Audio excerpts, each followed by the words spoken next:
antigamente se tinha menos esse tipo de distúrbio, de depressão, de ansiedade. Os dias atuais parece que isso tem se acentuado cada vez mais e em menos idade. É possível se concluir dessa forma mesmo? Eu penso que sim, né? Existe uma estatística que a depressão até 2020, né, que já passou, seria a primeira causa de afastamento do trabalho, né, pela OMS. Então, assim, essa tendência já se observava já tem tempo mesmo, né, a questão de depressão. Agora, os distúrbios depressivos e ansiosos têm aumentado muito. E aí, eu estava dizendo, eu acho que vem disso mesmo, sabe? Essa mudança do ritmo do mundo todo, né? Da vida de cada um. E outra coisa importante também que a gente observa, a questão das famílias, né, o Ricardo e Elvis. A gente observa que a questão cultural das famílias está cada vez mais desestruturada. Sim. Né? Então, assim, famílias desestruturadas geram jovens sem estrutura, né? Então, assim, os jovens hoje ficam muito em televisão. Televisão nem já era. Internet, né? Redes sociais. Rede social, internet. Então, as famílias estão cada vez mais, assim, não culpando, né, as famílias, mas a gente vê, né, pai, mãe, muitos pais separados, muito mãe e pai que trabalham o dia inteiro. Mas falta um pouquinho de pulso firme, doutora? Como a senhora teve, o Danilo teve, o Ricardo teve? Falta um pouco de limite, né, porque hoje em dia, assim, a tendência que é pregada é que não pode, né, tem que agradar, não pode desagradar o menino, não pode chamar atenção, não pode dar limite, não pode dizer que não. Dar uma palmadinha, né? Eu ainda isso falar nem isso, mas pensar, eu cortei pode meu falar. pensamento. Não, aqui é isso, pode falar. E aí tudo não pode. Então a criança cresce assim, sem limite, aí chega num jovem sem limite, e aí quando chega numa hora de que tem que dar limite, cadê? Não tem como voltar atrás mais. E uma coisa que eu percebo... vai ficar difícil. Né? Quando dá defeito é mais difícil consertar. É dificílimo. E o problema que eu vejo é o seguinte, que se fosse só comportamental e a gente conseguisse resolver, ou pelo menos minimizar esses efeitos no consultório, a gente tem visto uma exposição extremada no Instagram.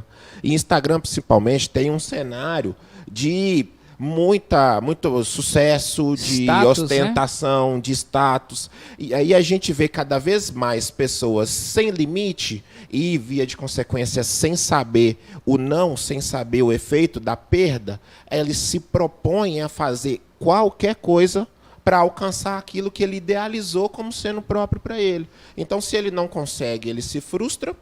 Ou se ele quer a todo custo, ele se envereda para caminhos diferentes. Eu costumo falar isso com minha esposa. As pessoas elas vão dando pequenas concessões. Exatamente. Eu chego ali na fila do banco, tem uma nota de 100, eu piso em cima. Aí eu me habituo a fazer esse pequeno, aquilo já não me causa mais arrepio. Aí eu parto para um passo maior. Daí a pouco eu estou vendo vai criando. Ficando insensível ao que está errado, né? E justificando que está certo. E quando vem um pai, uma mãe, uma polícia ou o judiciário para repreender, ninguém me entende.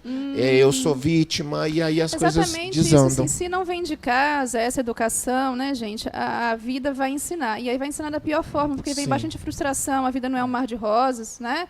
Então, a gente tem que lidar com essas dificuldades em casa, quando é pequeno, quando é adolescente. E outra coisa importante, a criança ou adolescente ainda está com o córtex cerebral, que é a parte importante, assim, né, de fora do cérebro, que processa tudo isso aí, informação. E aí, numa idade crítica de formação cerebral, a criança e o adolescente fica só sendo criado com internet, né? Aquele córtex cerebral não vai desenvolver de forma saudável passando como a deveria. mão na cabeça. E aí, assim, ele fica com alterações também de atenção, de concentração, principalmente se for exposto, se a criança for exposta à tela muito cedo, lá com uns 2 anos de idade, 1 ano de idade, a gente vê os pais sentado para almoçar com a criança, não consegue interagir com a criança e um pouquinho ali no almoço e coloca o celular para a criança ficar vendo, para ficar igual um robô ali parado, igual se fosse uma estátua. Gente, isso me corta o coração, quer me deixar enlouquecida, tá numa praça de alimentação e tá uma criança pequenininha almoçando com o celular. Me diz para que isso? Né? Para poupar o pai e a mãe. Que incapacidade é essa que os pais ou os responsáveis pela criança estão tendo, que não conseguem interagir minimamente com a criança ali 2 minutinhos, né, fazer uma brincadeira, dar uma comidinha, né, ou deixar ela quieta, ou deixar andando, vai e volta, a criança fica inquieta mesmo. E é importante, né? Senhora, foi bom ter falado isso para destacar, porque às vezes os pais justificam e a gente volta para a máxima da desculpa e do vitimismo. Justifica que está cansado, ou justifica que está dando trabalho e aquilo acalma a criança. Quais que seriam... Acalma a criança ou acalma os pais, né, gente?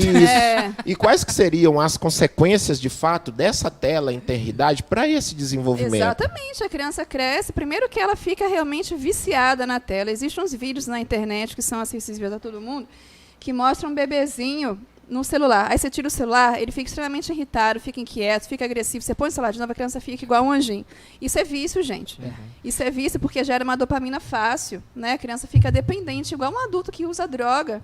Então, aquilo causa uma dependência. Fora que a criança vai desenvolver questões cognitivas alteradas mesmo, de atenção, concentração, memorização, porque a tela não estimula o raciocínio. Né? Uma coisa que você recebe, você não está desenvolvendo nada ali.